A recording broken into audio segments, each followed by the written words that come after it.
आपका डर मेरी जिंदगी नर्क बना रहा था। मैं तो चली गोवा रिलैक्स करने। सासू माँ 2 टिकट है, चले क्या? क्या बात है बहू, सोई नहीं? नींद नहीं आई क्या रात में? हाँ नाना माँ जी, मैं सोई थी, बस नहाकर मैंने पूजा कर दी। आपके लिए नाश्ता बना दूं? सास जो बस 2 मिनट पहले सोकर उठी थी। अरे नहीं नहीं, अभी इतनी जल्दी खाना? मैं जरा वॉशरूम जा रही हूँ। सास वॉशरूम से बाहर आती है कि बहू हाथ में चाय लेकर खड़ी होती है। माँ जी चाय। हाँ जरा मुंह तो पोंछ लूं। माँ जी ये लीजिए, मैं पोंछ देती हूँ। बहू जल्दी से अपने पल्लू से सास का मुंह पोंछ देती है। अरे बहू देख, इतना करने की कोई जरूरत नहीं है, मुझे आदत नहीं है इन सब चीजों की। तभी वहां बेटा आ जाता है। अरे रागिनी, क्या चल रहा है सास बहू के बीच? माँ डरा कर रखना अभी से, नहीं तो हाथ से निकल जाएगी। बेटा तो बेचारा मजाक कर रहा था, लेकिन रागिनी को बात दिल पर लग गई। नहीं नहीं, मैं कहीं नहीं निकलूंगी, जाऊंगी भी तो सासू माँ से पूछकर। वैसे आज ना माँ का जन्मदिन है, पर मैंने उन्हें विश तक नहीं किया। माँ जी आप बोलिए तो मैं विश कर दूं? नहीं तो कोई बात नहीं, मैं नहीं करती विश भी माँ को। अरे नहीं नहीं रागिनी, माँ है तेरी, कर दे विश। ठीक है, मैं ना विश करके आती हूँ, तब तक आप चाय पी लीजिए। सास चाय पीते पीते बेटे से कहती है, ये बहुएं ऐसे तो नहीं होती है। मैंने तो हमेशा सासों को बहुओं के नाम पर रोते ही देखा है, लेकिन मेरी बहू ये तो बहुत ही अच्छी है भाई। माँ ज्यादा खुश ना हो, हाथी के दांत खाने के कुछ और दिखाने के कुछ और होते हैं, समझी? हो सकता है आज चिपक चिपक कर तुझे खुश करे, कल को मौका मिलते ही समझदार को इशारा ही काफी है। हाँ बेटा सही बोल रहा है तू, मैं ना इसको टाइट ही रखूंगी, कोई भरोसा नहीं होता ये बहू नाम के प्राणी का। बहू माँ को विश करके खुशी खुशी आती है, सोचती है कि सास के पास बैठूं। वो जैसे ही पास रखी चेयर पर बैठने जाती है कि सास जोर से चिल्लाती है, नीचे नीचे। क्या माँ जी? जमीन में बैठो, हमारे यहाँ सास की बराबरी में नहीं बैठा जाता, जमीन पर बिछा लो कुछ भी। बहू क्या करती, कभी सास को उस पर प्यार भी आता तो वो बेटी की बात को याद कर लेती, और उधर बहू को थोड़ा भी करने का मन करता तो पति की बात याद आती। काश मेरी शादी ही ना हुई होती। अरे कैसी बात कर रही हो, शादी नहीं होती तो मैं कहाँ से मिलता, और तुम कहाँ से मिलती मुझे? वैसे ये ख्याल आया क्यों? क्या जिंदगी है, ऐसे नौकरों जैसी जी नहीं जा रही है मुझसे। सोच रही हूँ कुछ दिनों के लिए मायके ही चली जाती हूँ। हाँ जाओ, लेकिन माँ से पूछ कर जाना, ठीक है? ना मैं उनसे नहीं पूछूंगी, मना कर दिया तो। वैसे भी मैं अब कुछ दिन आराम करना चाहती हूँ। तभी सास वहां से निकल रही थी, जो अपने बेटे और बहू की बात सुन लेती है। देख रागिनी, माँ को तो तू जानती ही है, कैसी जल्लाद सी है। अरे नई नवेली बहू के साथ ऐसे करते हैं क्या जो वो तेरे साथ करती है?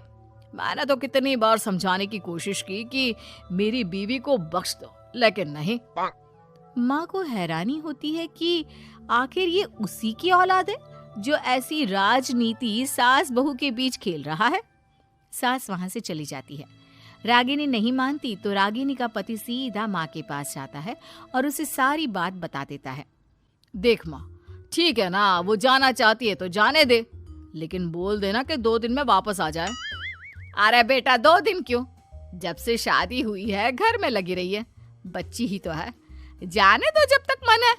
अरे कैसी बात कर रही है माँ, घर की बहू को ज्यादा छूट दोगी तो हाथ से निकल जाएगी। हाँ, सास मन में सोचती है, वाह बेटा मुझसे ही चालाकी, तेरी माँ हूं मैं, अब देख कैसे मजा चखाती हूँ।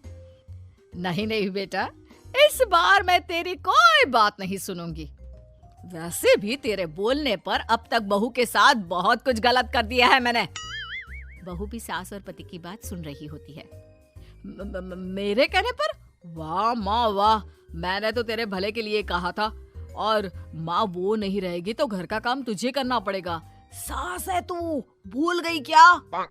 मुझे ये नहीं पता कि मैं सास हूँ या नहीं, पर तेरी माँ जरूर हूँ। याद है मुझे, बहू मेरा कितना ख्याल रखा करती थी, लेकिन तेरे भड़काने पर मैंने मासूम बच्ची के साथ क्या क्या किया। और रहा सवाल काम का, तो कौन सा तेरे बचपन से वो पाल रही है तुझे? मैं ही तो खाना बनाती थी ना। तू ना घर की ज्यादा चिंता मत कर बेटा।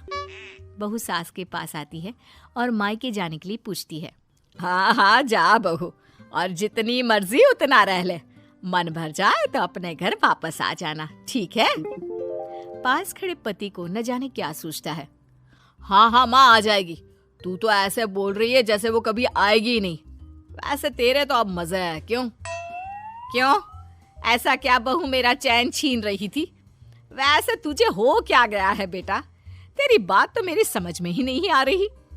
अरे जाना है तो तू भी चला जा बहू के साथ। नहीं नहीं, मैं अकेले ही जाऊंगी, मुझे नहीं चाहिए ये, बिल्कुल नहीं, मैं जा रही हूँ। देखा माँ कैसे बोल रही है ये। अरे जाने दे बेटा, कोई बात नहीं, अकेले जाने का मन है तो जाने दे, जा बेटी। वैसे भी इसके बोलने पर मैंने बड़े गलत व्यवहार किए तेरे साथ। मैं ना ऐसी सास नहीं हूँ, तू जा। मैं तो सोच रही थी कि तुझे भी आराम की जरूरत है, और इस घर में तो तू कभी चैन से रह ही नहीं पाएगी। हाँ माँ जी, आज तक तो सास बहू की पॉलिटिक्स सुनी थी, लेकिन ये बेटे और पति की राजनीति समझ में नहीं आ रही। अरे कैसी बात कर रही हो रागिनी? मैंने क्या कर दिया? क्या कर दिया? वो तो छोड़ ही दे बेटा, क्योंकि हम दोनों समझ गए हैं। लेकिन सवाल ये है कि क्यों किया? हाँ और क्या, हर कोई घर में शांति चाहता है, माँ और बीवी के बीच में तालमेल चाहता है, लेकिन आप? हाँ बेटा, बहू तो बेटी की तरह रह रही थी और मैं माँ की तरह। फिर तूने क्यों आग लगा दी दोनों के बीच? वो तो अच्छा है कि मैंने तेरी और बहू की बात सुन ली, तो तेरा असली चेहरा सामने आ गया। देखिए, अब तुम लोगों के आगे मेरी हकीकत सामने आ ही गई है तो मैं बता देता हूँ। वो क्या है ना, मुझे डर लगता था कि ये रागिनी अपनी अच्छाई से तुझे मुझसे छीन ना ले। तुझे बेटी का शौक भी था, बहू में तुझे बेटी मिल जाती तो मुझे कम प्यार करती, और उससे ज्यादा, बस इसीलिए। वाह, आपका डर मेरी जिंदगी नर्क बना रहा था। मैं तो चली गोवा रिलैक्स करने। सासू माँ, 2 टिकट है, चले क्या? दोस्तों, हमें उम्मीद है कि आपको हमारी ये कहानी पसंद आई होगी। कृपया हमारे चैनल को सब्सक्राइब करें और सभी अपडेट्स के लिए बेल आइकन जरूर दबाएं। और हाँ, वीडियो लाइक और शेयर करना मत भूलिएगा। Bye bye.